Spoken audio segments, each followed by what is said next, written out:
কত অন্ধ বাস টার্মিনালে গাড়ির মধ্যে উঠে হাত বাড়ায়া কেঁদে দেয়।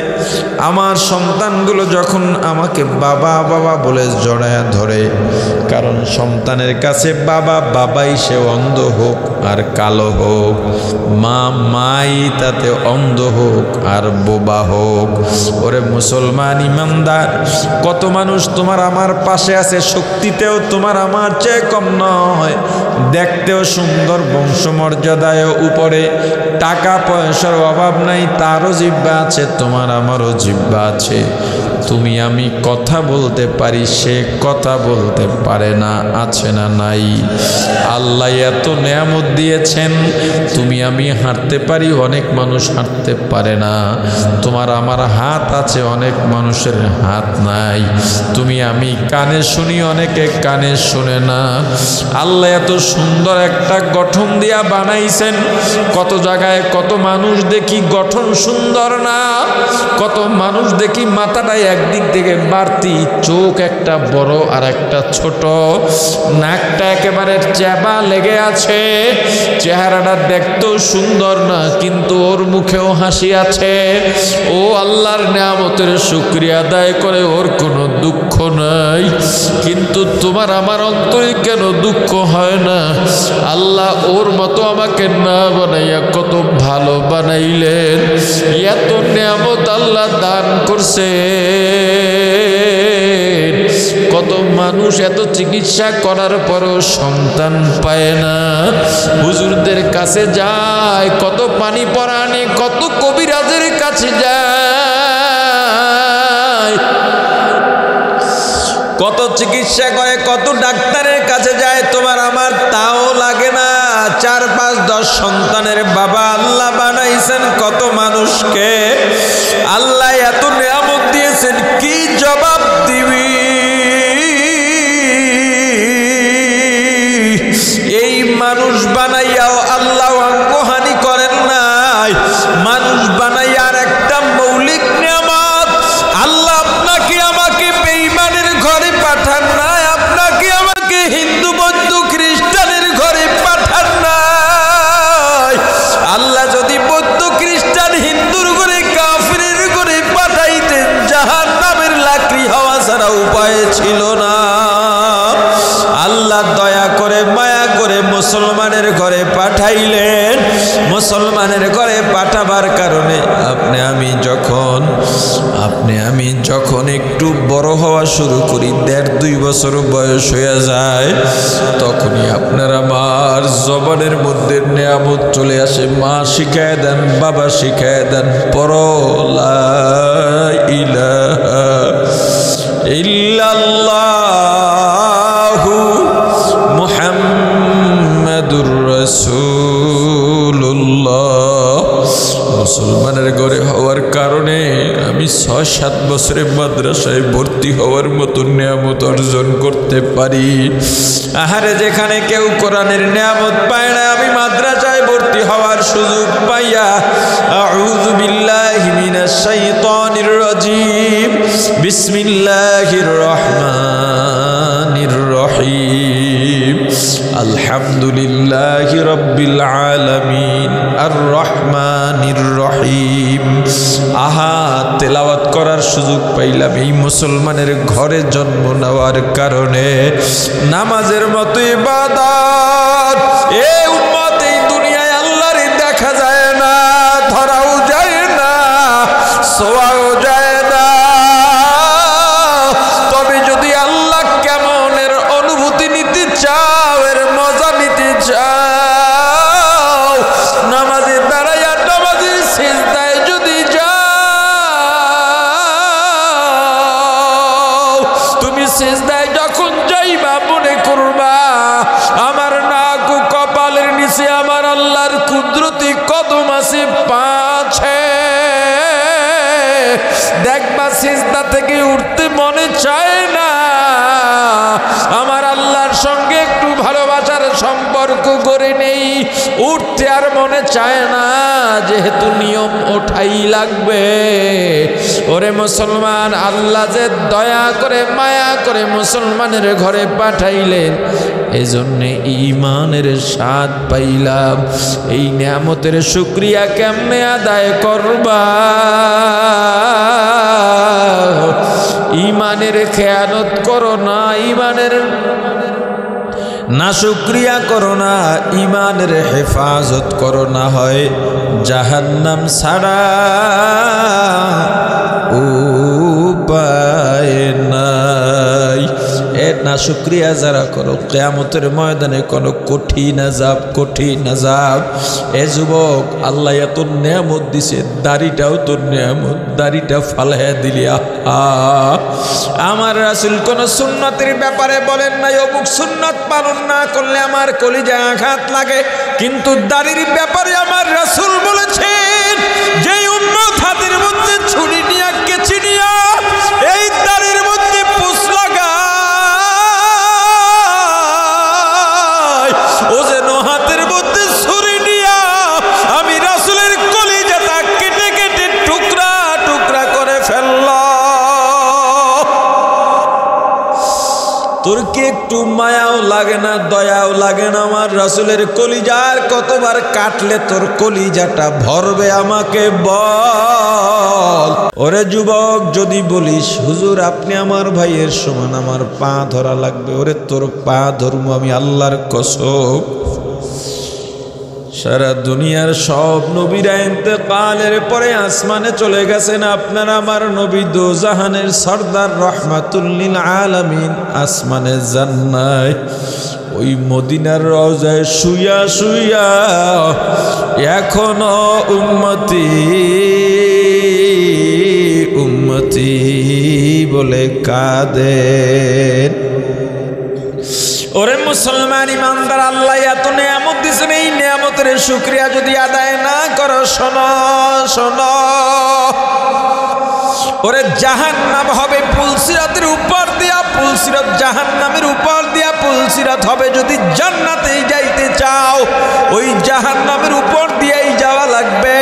তুমি যদি বেঈমান নাফরমান হও, অকৃতজ্ঞ হও, ওই পুলসিরাত যখন পার হতে যাইবা কেটে কেটে জাহান্নামের মধ্যে পড়া যাইবা। ওই জাহান্নাম কত গভীর জানো? ওই পুলসিরাত কেটে যারা জাহান্নামের মধ্যে পড়বে, তলদেশে যাইতে যাইতে ৭০,০০০ বছর সময় লাগবে। এত নিচে জাহান্নামে গিয়া দেখবে বিকট আওয়াজ, দুর্গন্ধ, আগুন, আযাব। জাহান্নামের ফেরেশতারা সবচাইতে নির্দয় ফেরেশতা হবে। এরা কানেও শুনবে না, এরা চোখেও দেখবে না। এত মাঝে মাঝে জাহান্নামের ফেরেশতারা বিকট চিৎকার দেবে, ৫০০ মাইল দূর থেকে শোনা যাবে। এক এক চিৎকারে জাহান্নামীদের কানের পর্দা ফেটে মাথার মগজগুলো আর এক কান দিয়া ফিনকি দিয়া বের হয়ে যাইবে। একদিকে শুধু চিৎকার, বাঁচাও বাঁচাও বাঁচাও, আর পারি না, দয়া করো। জাহান্নামী জিজ্ঞেস করবে, রে ওদিকে কিসের আওয়াজ? বলবে একদল অকৃতজ্ঞ বান্দা দুনিয়াতে আল্লাহ এত নিয়ামত দেওয়ার পরেও আল্লাহর ফরমাবরদারি করে নাই, আল্লাহর বিধান মানে নাই, রাসূলের সুন্নত মানে নাই। ওই একদল জাহান্নামীর মাথার উপরে জাহান্নামের আগুনের হাতুড়ি দিয়া জোরে জোরে বাড়ি মারতেছে। এক এক বাড়িতে ৭০ গজ ১০০ গজ মাটির মধ্যে ঢুকে যায়, আবার ওখান থেকে টেনে হিসড়ে বের করে। ওই যে টান মারে গায়ের গোস্তগুলো ছিঁড়ে ছিঁড়ে থেকে যায়, ওরা চিৎকার দিয়া কাঁদে। আর একদিকে করুণার তোনা, দাবাকে বাঁচাও আল্লাহ, মাফ চাই, ক্ষমা চাই, আর করবো না, যত মাফ চাবি ওদিন কাজ হবে না। জাগা জি লাগানে কে দুনিয়া নেহি হায়, জাগা জি লাগানে কে দুনিয়া নেহি হায়, ये इबरत की चाहे तमाशा नहीं है, ये इबरत की चाहे तमाशा नहीं है। ओरे मुसलमान ईमानदार, दुनिया पे गाँव থেকে দূরে। ও মুসলমান, কেন বুঝো না? আর কবে বুঝবা? আজরাইল যেন কখন সামনে দাঁড়িয়ে যায়। অন্তরের মধ্যে একটু ভয় ঢুকাও। হে যুবক, তোমার মতো কত যুবক মোটর সাইকেল নিয়ে বাজারে রওনা হয়, কখনো চিন্তাও করে নাই এই বুঝি আমার বের হওয়া, শেষ বের হওয়া। এখান থেকে আমার গন্তব্যের ঘরের বিছানা নয়, এখান থেকে আমার গন্তব্য 3.5 হাত কবর। ও মুসলমান ইমানদার, আল্লাহর গোলাম, হুজুর ডাক দিয়া বলেন, বাদশা দেখছো, এতক্ষণ বলছো যে এই পানির দাম নাই, অথচ 1 গ্লাস পানি ভিতরে ঢুকাইলা, রাখতেও পারলা না, ঢুকাইলা আর বের করলা, তাতেই তোমার রাজ্যটা শেষ। এই যে পানি আমরা পান করি, আল্লাহর কত বড় নেয়ামত। আল্লাহ যদি বলে দিতেন, দুনিয়ার মানুষ তোমরা পানি পান করলে ট্যাক্স দেওয়া লাগবে, ভ্যাট দেওয়া লাগবে,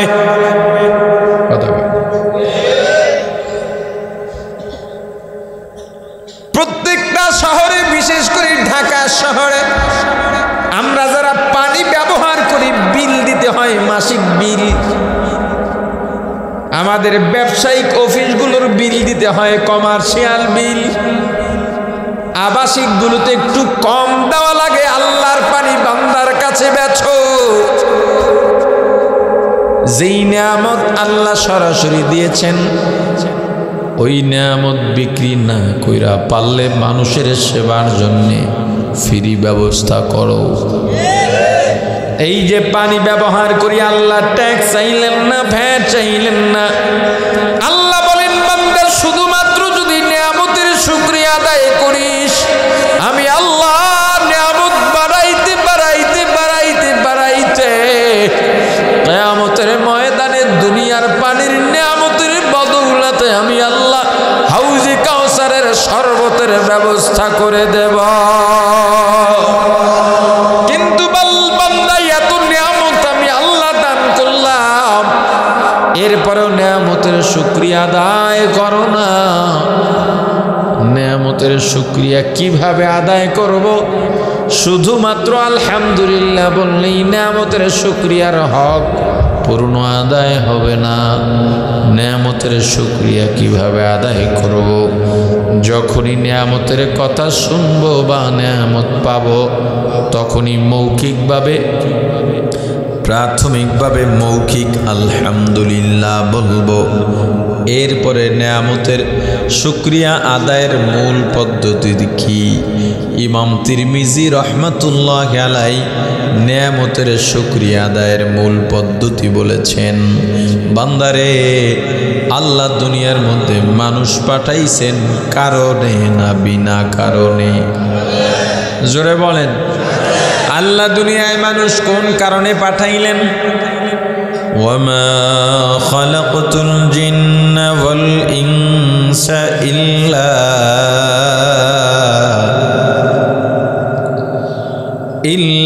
লিয়াবুদুন।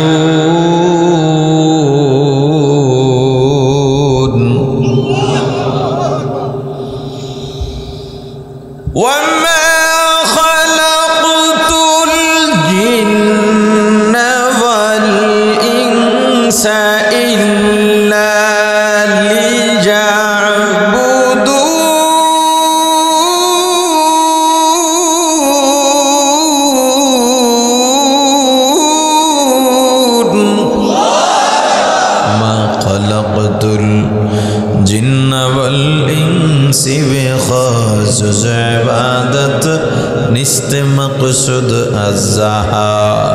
আল্লাহ বলেছেন, বান্দা, দুনিয়ার মধ্যে পাঠাইলাম আমি আল্লাহর গোলামি করার জন্যে। ওরে বান্দা, তোকে আমি যেমনি আমি আল্লাহর গোলামি করার জন্যে পাঠাইছি, তদ্রূপ ভাবে তোর অঙ্গ প্রত্যঙ্গ, হাত পা, চোখ, জবান, তোর মাল দৌলত, জিনিসপত্র, যোগ্যতা, জ্ঞান, সম্মান আমি আল্লাহ এক একটা উদ্দেশ্য করে তোকে দান করেছি। ওরে বান্দা, যেমন তোকে হাত কেন দিয়েছি জানিস? হাত দিয়া ডাকাতি করবি, না না, হাতের মধ্যে পিস্তল নিয়ে মানুষকে গুলি করবি, ছুরি নিয়ে পেটে ঢুকাবি এজন্যে না, পকেট কাটবি এজন্যে না, তোকে আমি আল্লাহ হাত দিয়েছি, হাত দিয়া দান করবি, কোরআন ধরে ধরে পড়বি, হাত দিয়া অন্যায় কাজের বাধা দিবি, সৎ কাজ করবি এজন্যে। আল্লাহর উদ্দেশ্যকৃত কাজে যখন আপনার আমার হাত ব্যবহার হবে, তখনই কেবল হাতের নেয়ামতের শুকরিয়া আদায় হবে, অন্যথায় শুধুমাত্র আলহামদুলিল্লাহ বলার দ্বারা নেয়ামতের শুকরিয়ার হক পূর্ণাঙ্গ হবে না। এভাবে আল্লাহ যত জিনিস আমাদের দিয়েছেন সবগুলার পিছনে এক একটা উদ্দেশ্য আছে। আল্লাহর উদ্দেশ্যকৃত কাজে যখন সব ব্যবহার হবে তখনই কেবল নেয়ামতের শুকরিয়া আদায় হবে। আর আল্লাহ তো ওয়াদা দিয়েছেন, লা ইন শাকারতুম লা আযীদান্নাকুম ওয়া লা ইন কাফারতুম ওয়া লা ইন কাফারতুম ইন্না আযাবি লাশাদীদ।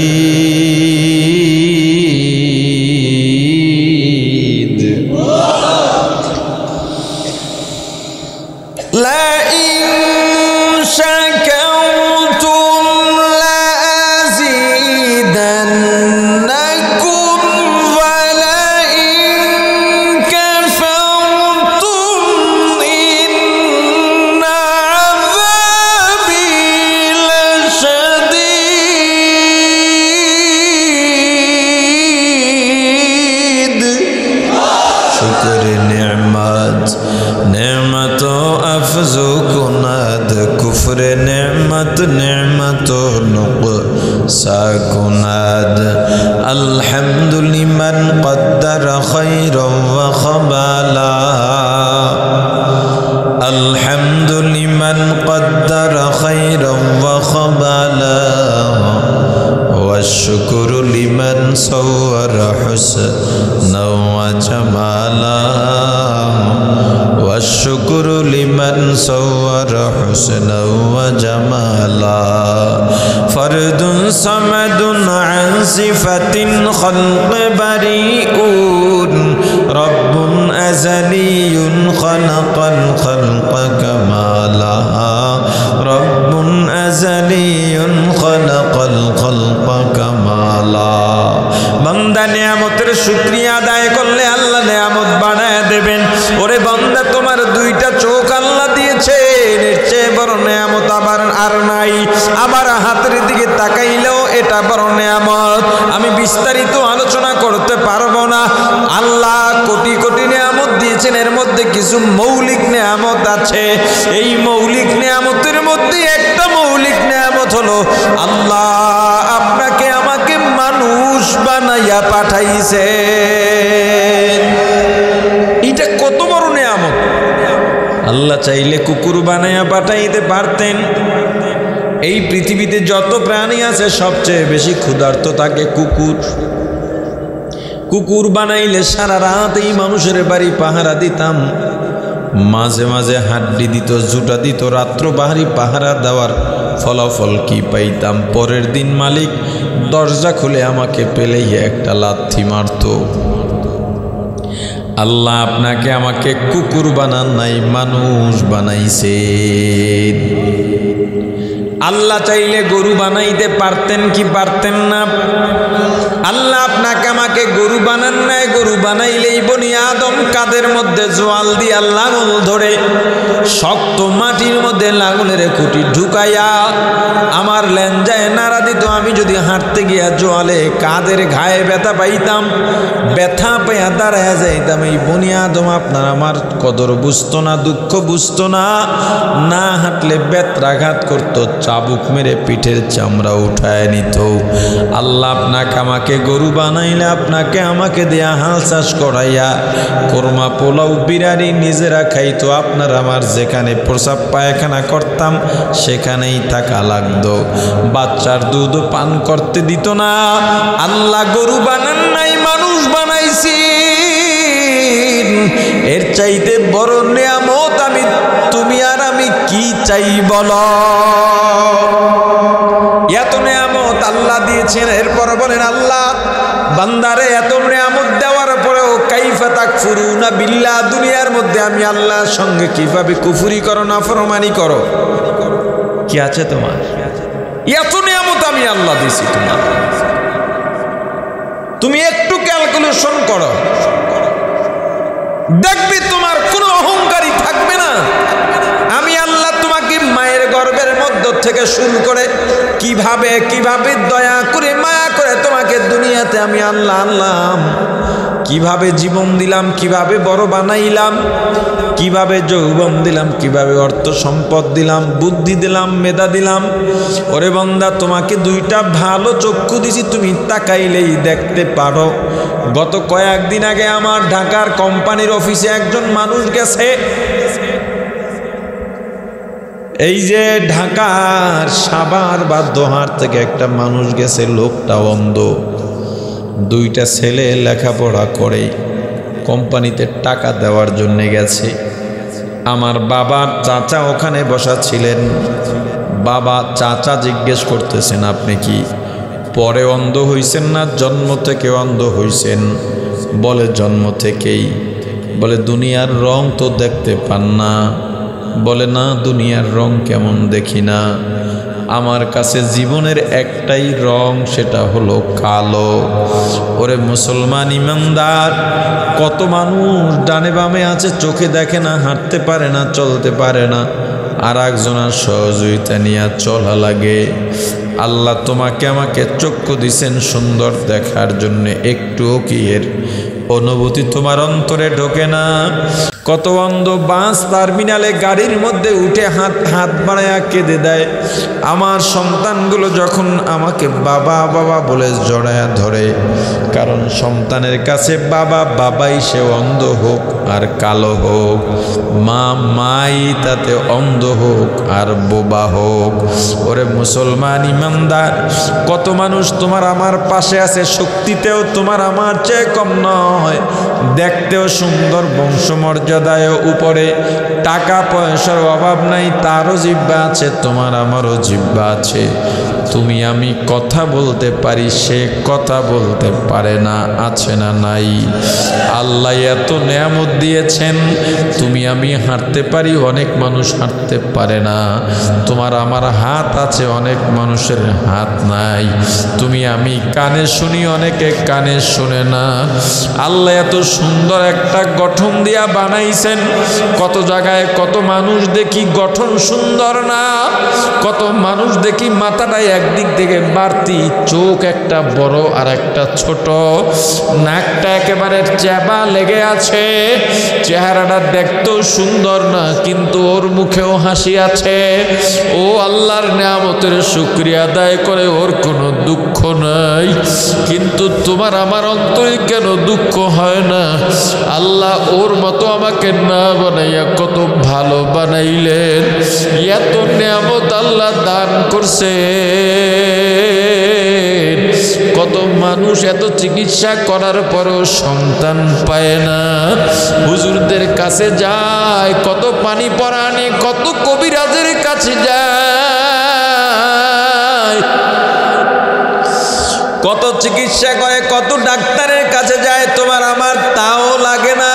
4, 5, 10 সন্তানের বাবা আল্লাহ বানাইছেন কত মানুষকে, আল্লাহ এত নিয়ামত দিয়েছেন, কি জবাব দিবি?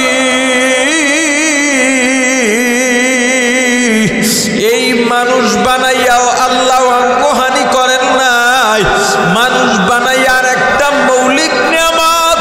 আল্লাহ আপনাকে আমাকে বেঈমানের ঘরে পাঠান নাই, আপনাকে আমাকে হিন্দু বৌদ্ধ খ্রিস্টানের ঘরে পাঠান নাই। আল্লাহ যদি বৌদ্ধ খ্রিস্টান হিন্দুর ঘরে কাফিরের ঘরে পাঠাইতেন, জাহান্নামের লাকড়ি হওয়া ছাড়া উপায় ছিল না। আল্লাহ দয়া করে মায়া করে মুসলমানের ঘরে পাঠাইলেন। মুসলমানের ঘরে পাঠাবার কারণে আপনি আমি আমি যখন একটু বড় হওয়া শুরু করি, 1.5-2 বছর বয়স হয়ে যায়, তখনই আপনার আমার জবানের মধ্যে নিয়ামত চলে আসে। মা শিখায় দেন, বাবা শিখায় দেন, পড়ো লা ইলাহা ইল্লাল্লাহু মুহাম্মাদুর রাসূলুল্লাহ। মুসলমানের ঘরে হওয়ার কারণে আমি 6-7 বছরে মাদ্রাসায় ভর্তি হওয়ার মতো নিয়ামত অর্জন করতে পারি। আহারে, যেখানে কেউ কোরআনের নিয়ামত পায় না, আমি মাদ্রাসায় ভর্তি হওয়ার সুযোগ পাইয়া আউযু বিল্লাহি মিনাশ শাইতানির রাজিম, বিসমিল্লাহির রহমানির রহিম, আলহামদুলিল্লাহি রাব্বিল আলামিন আর রহমানির রহিম। আহা, তেলাওয়াত করার সুযোগ পাইলাম এই মুসলমানের ঘরে জন্ম নেওয়ার কারণে। নামাজের মতো ইবাদত এই উম্মত এই দুনিয়ায় আল্লাহর দেখা যায় না, ধরাও যায় না, ছোঁয়াও যায় না। তবে যদি আল্লাহ কেমনের অনুভূতি নিতে চাও, এর মজা নিতে চাও, নামাজে দাঁড়াইয়া নামাজে সিজদায় যদি যাও, তুমি সিজদায় যখন যাইবা মনে করবা আমার নাক ও কপালের নিচে আমার আল্লাহর কুদরতি কদম আছে পাছে। দেখবা সিজদা থেকে উঠতে মনে চায় না, আমার আল্লাহর সঙ্গে একটু ভালোবাসার সম্পর্ক করে নেই, উঠতে আর মনে চায় না, যেহেতু নিয়ম ওঠাই লাগবে। ওরে মুসলমান, আল্লাহ যে দয়া করে মায়া করে মুসলমানের ঘরে পাঠাইলেন, এজন্যে ঈমানের স্বাদ পাইলাম। এই নিয়ামতের শুকরিয়া কেমনে আদায় করবা? ঈমানের খেয়ানত করো না, ঈমানের না শুকরিয়া করো না, ঈমানের হেফাজত করো না, হয় জাহান্নাম ছাড়া উপায় নাই। এর না শুকরিয়া যারা করো, কিয়ামতের ময়দানে কোনো কঠিন আযাব। এ যুবক, আল্লাহ এত নিয়ামত দিছে, দাড়িটাও তোর নিয়ামত, দাড়িটা ফালাইয়া দিলি। আমার রাসূল কোন সুন্নতের ব্যাপারে বলেন নাই অমুক সুন্নত পালন না করলে আমার কলিজায় আঘাত লাগে, কিন্তু দাড়ির ব্যাপারে আমার রাসূল বলেছেন যে উম্মত হাতের মধ্যে ছুরি নিয়ে কেচি নিয়ে এই দাড়ির মধ্যে পুষ লাগায়, ও যেন হাতের মধ্যে ছুরি নিয়ে আমি রাসূলের কলিজাটা কেটে কেটে টুকরা টুকরা করে ফেলল। তোর কি একটু মায়াও লাগে না, দয়াও লাগে না? আমার রাসূলের কলিজার কতবার কাটলে তোর কলিজাটা ভরবে, আমাকে বল। ওরে যুবক, যদি বলিস হুজুর আপনি আমার ভাইয়ের সমান, আমার পা ধরা লাগবে, ওরে তোর পা ধরবো আমি আল্লাহর কসম। সারা দুনিয়ার সব নবীরা ইন্তেকালের পরে আসমানে চলে গেছেন, আপনার আমার নবী দোজাহানের সরদার রহমাতুল লিল আলামিন আসমানে যান নাই। ওই মদিনার রওজায় শুইয়া শুইয়া এখনো উম্মতি উম্মতি বলে কাঁদেন। ওরে মুসলমান ইমানদার, আল্লাহ এত নিয়ামত দিয়েছেন, এই নিয়ামতের শুকরিয়া যদি আদায় না করো, শোনো শোনো, ওরে জাহান্নাম হবে পুলসিরাতের উপর দিয়া, পুলসিরাত জাহান্নামের উপর দিয়া, পুলসিরাত হবে যদি জান্নাতেই যাইতে চাও, ওই জাহান্নামের উপর দিয়েই যাওয়া লাগবে। তুমি যদি বেঈমান নাফরমান হও, অকৃতজ্ঞ হও, ওই পুলসিরাত যখন পার হতে যাইবা কেটে কেটে জাহান্নামের মধ্যে পড়া যাইবা। ওই জাহান্নাম কত গভীর জানো? ওই পুলসিরাত কেটে যারা জাহান্নামের মধ্যে পড়বে, তলদেশে যাইতে যাইতে 70 70,000 বছর সময় লাগবে। এত নিচে জাহান্নামে গিয়া দেখবে বিকট আওয়াজ, দুর্গন্ধ, আগুন, আযাব। জাহান্নামের ফেরেশতা সবচাইতে নির্দয় ফেরেশতা হবে। এরা কানেও শুনবে না, এরা চোখেও দেখবে না। এত মাঝে মাঝে জাহান্নামের ফেরেশতারা বিকট চিৎকার দেবে, 500 মাইল দূর থেকে শোনা যাবে। এক এক চিৎকারে জাহান্নামীদের কানের পর্দা ফেটে মাথার মগজগুলো আর এক কান দিয়া ফিনকি দিয়া বের হয়ে যাইবে। একদিকে শুধু চিৎকার, বাঁচাও বাঁচাও বাঁচাও, আর পারি না, দয়া করো। জাহান্নামী জিজ্ঞেস করবে, রে ওদিকে কিসের আওয়াজ? বলবে, একদল অকৃতজ্ঞ বান্দা দুনিয়াতে আল্লাহ এত নিয়ামত দেওয়ার পরেও আল্লাহর ফরমাবরদারি করে নাই, আল্লাহর বিধান মানে নাই, রাসূলের সুন্নত মানে নাই। ওই একদল জাহান্নামীর মাথার উপরে জাহান্নামের আগুনের হাতুড়ি দিয়া জোরে জোরে বাড়ি মারতেছে। এক এক বাড়িতে 70 গজ 100 গজ মাটির মধ্যে ঢুকে যায়, আবার ওখান থেকে টেনে হিসড়ে বের করে। ওই যে টান মারে গায়ের গোস্তগুলো ছিঁড়ে ছিঁড়ে থেকে যায়, ওরা চিৎকার দিয়া কাঁদে।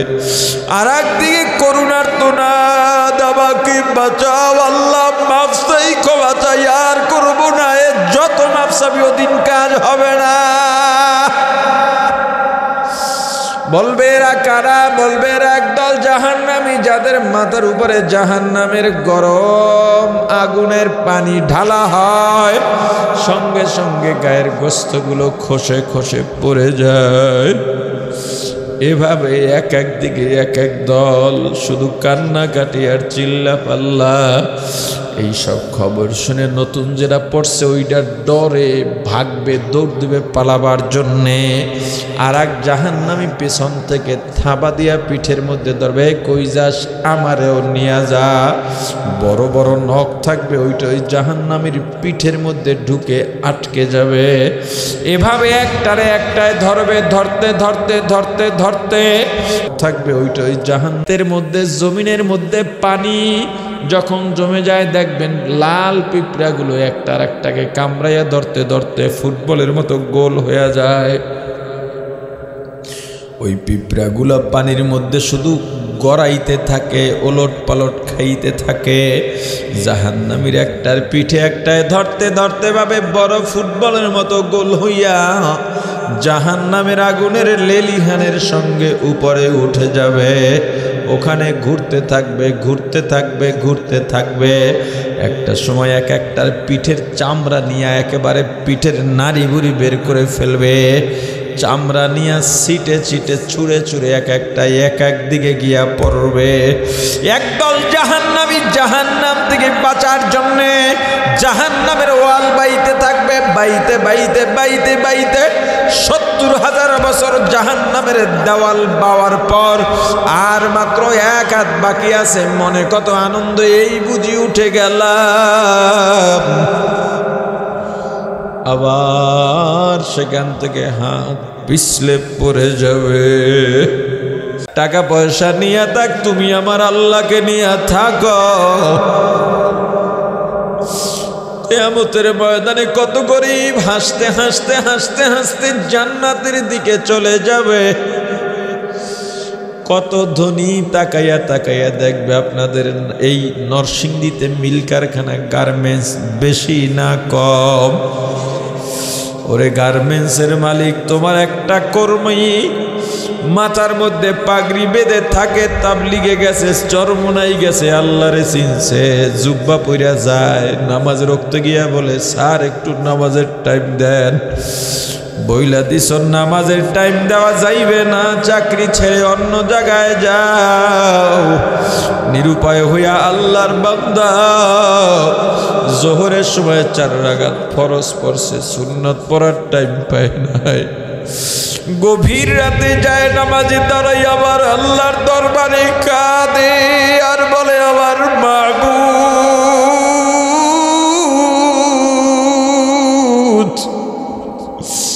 আমারে নামাজ পড়তে দেয় নাই, আমার মনে বড় ব্যথা।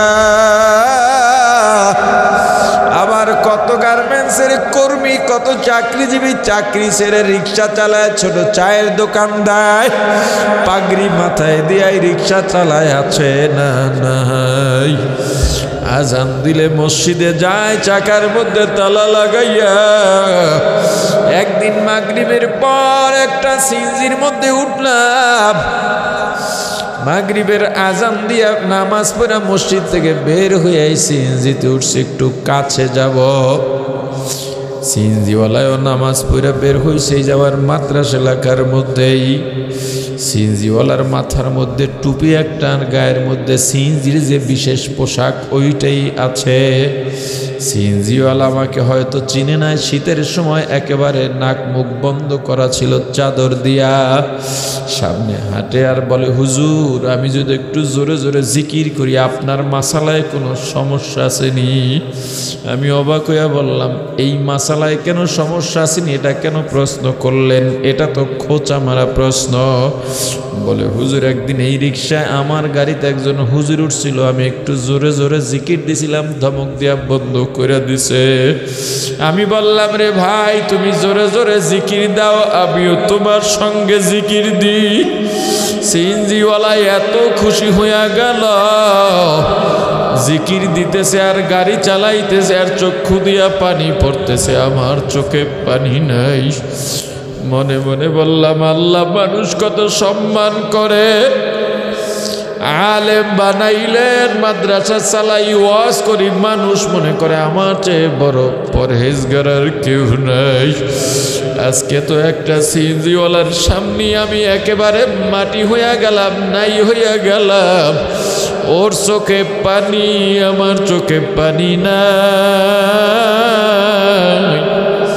ওরে আল্লাহর গোলাম, কিয়ামতের ময়দানে কে আলেম, কে জালেম, কে ধনী, কে গরিব, কোনো পরিচয়ের কোনো দাম হবে না। এই পরিচয় কোনো কাজে লাগবে না। পরিচয় একটাই লাগবে, এই দুনিয়ায় আল্লাহ পাঠাইলেন গোলামি করার জন্যে। আল্লাহর সঙ্গে নাফরমানি করা যাবে না, বেঈমানি করা যাবে না।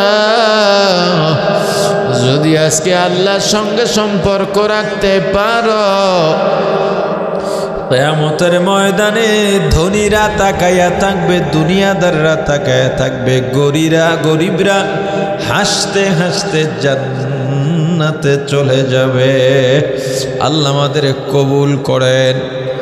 আরো জোরে বলেন আমিন।